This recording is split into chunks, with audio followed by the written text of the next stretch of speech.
ओम नमः शिवाय। हर हर महादेव। वास्तु ज्ञान गंगा चैनल पर आप सभी का स्वागत है। आइए सुनते हैं सावन शिवरात्रि की कथा। देवऋषि नारद जी ने कहा, हे पितामह, अब मुझे कृपा करके महाशिवरात्रि की व्रत कथा सुनाइए। किस प्रकार से भगवान शिव का पूजन किया जाता है और क्या महत्व है, और जिन्होंने अनजाने में इस व्रत को किया उनको क्या फल प्राप्त हुआ। यह सुनकर के जी ब्रह्मा जी ने कहा, हे पुत्र, मैं इस संबंध में तुम्हें एक कथा सुनाता हूँ जो सब प्रकार से आनंद प्रदान करने वाली है। प्राचीन समय में एक व्याध निषाद नाम से प्रसिद्ध था। वह सभी जीवों को दुख देने वाला, हिंसक तथा अत्यंत कठोर था। उसका परिवार बहुत बड़ा था। प्रतिदिन वन में जाकर के वन्य जीव जंतुओं को मार करके धन प्राप्त करता था। बाल्यावस्था से ही उसने कोई शुभ कर्म नहीं किया। इस प्रकार के कुकर्म करते हुए उसे बहुत समय व्यतीत हो गया। हे नारद, एक दिन ऐसा संयोग हुआ कि उसके घर में भोजन समाप्त हो गया। तब उसके माता पिता, स्त्री आदि ने क्षुधातुर होकर के उससे कहा, हम लोग भूखे मर जा रहे हैं, भूख से हमारे प्राण निकले जा रहे हैं, तुम हमारे लिए भोजन का प्रबंध करो। उन लोगों की बात सुनकर के निषाद अपना धनुष बाण ले एक घने जंगल में जा पहुंचा।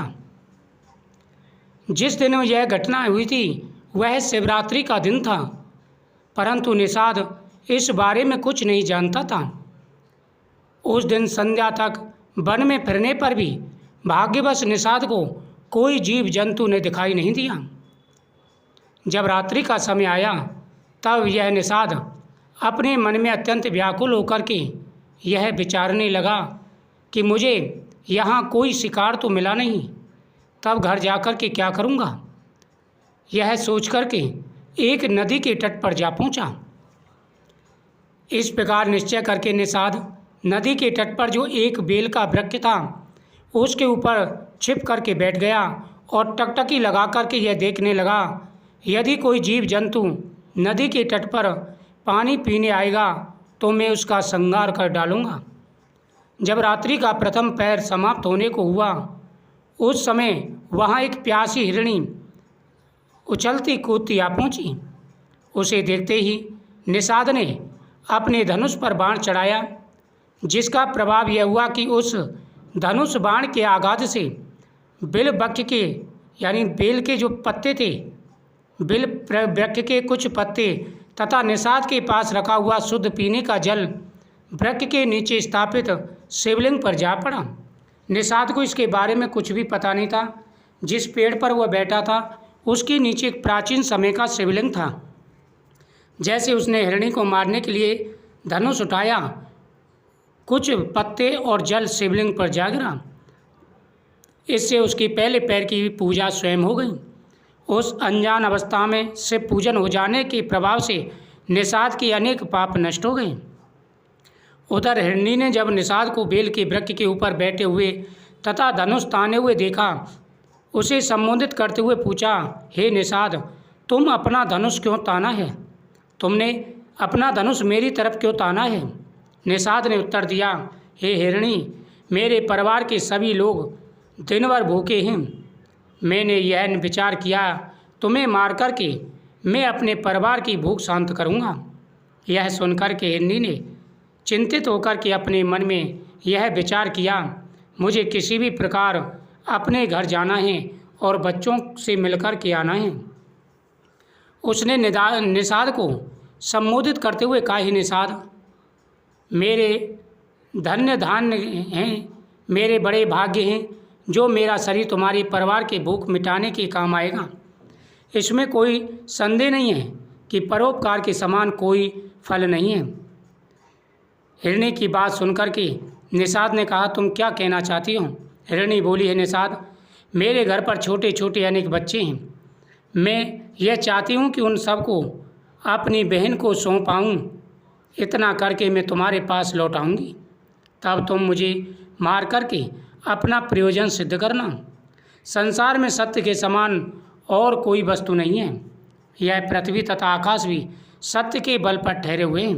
मैं भी अपने बच्चों को अवश्य सिद्ध करूँगी। इस प्रकार उस हिरनी ने घर हो आने के लिए निषाद से प्रार्थना की, परंतु निषाद ने उसे स्वीकार नहीं किया। यह देखकर हिरनी ने अपने मन में अत्यंत भयभीत हो निषाद को विश्वास दिलाते हुए कहा, इस प्रकार पुनः कहना आरंभ किया, हे निषाद, यदि मैं अपने बच्चों का प्रबंध करके तुम्हारे पास लौट कर ना आऊँ तो मुझे वह पाप लगे जो वेद के विरुद्ध आचरण करने वाले मनुष्य को लगता है। उस समय निषाद ने हिरनी की बात पर विश्वास करके उसे जाने दिया। जब रात्रि का दूसरा पहर आया, उस समय उस हिरनी की बहन अपनी बहन को ढूंढती हुई उस स्थान पर आ पहुंची। निषाद ने ठीक उसी प्रकार से धनुष बाण चढ़ा लिया तो हिरनी कहने लगी, हे निषाद, तुम क्या कर रहे हो? उसने कहा कि मैं तुम्हारा वध करूंगा और अपने परिवार का पेट भरूंगा। यह सुनकर के हिरनी ने कहा, हे निषाद, ये तो मेरे बड़े भाग्य हैं जो मेरा शरीर तुम्हारे परिवार के काम आएगा, लेकिन मैं तुमसे प्रार्थना करती हूँ, मैं अपने बच्चों को उसके पिता के सुपुर्द करके उसके पिता को सौंप करके शीघ्र ही तुम्हारे पास आऊँगी। उसके बाद तुम मुझे अपना आहार बना लेना। निषाद ने कहा, किसी प्रकार एक और हिरनी कहकर के गई है जो अब तक नहीं आई।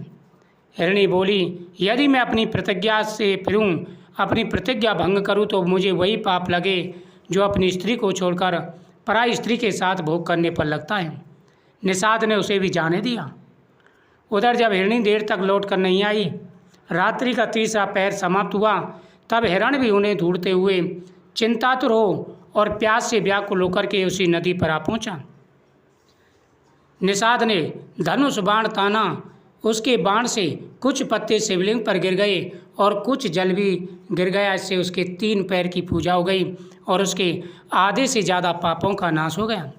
जब हिरण ने निषाद को देखा तो बोला कि निषाद, तुमने बाण क्यों ताना है? उसने कहा, निषाद ने कहा, हे हिरण, मैं तुम्हारा वध करने वाला हूँ, क्योंकि मेरा परिवार भूखा है और तुम्हारे वध के बाद ही मेरे परिवार का पेट भरेगा। हिरण ने कहा कि हे निषाद, ये तो मेरा बड़ा भाग्य है जो मेरा शरीर तुम्हारे परिवार के काम आएगा, लेकिन मैं तुमसे प्रार्थना करता हूँ, हे निषाद, मुझे जाने दो, मैं अपने परिवार से मिलकर के शीघ्र ही आऊँगा। उसका माथा ठनका। निषाद ने कहा कि मैंने पहले ही 2 हिरणों को जाने दिया है, वह अब तक नहीं आए। निषाद ने कहा कि मैं शपथ पूर्वक तुम्हारे सामने कहता हूँ, मैं सत्य से कभी नहीं फिरा। सत्य से फिरने वाले को महान पाप लगता है। मैंने कभी जीवन में झूठ नहीं बोला। हे निषाद, मुझे जाने दो। ऐसा कहकर के निषाद ने उसे भी जाने दिया। वह अपने परिवार के पास पहुंचा और अपनी पत्नी से बोला कि मैं निषाद से वचन देकर के आया हूँ, मैं उसके पास जाऊँगा, तुम बच्चों का ध्यान रखना।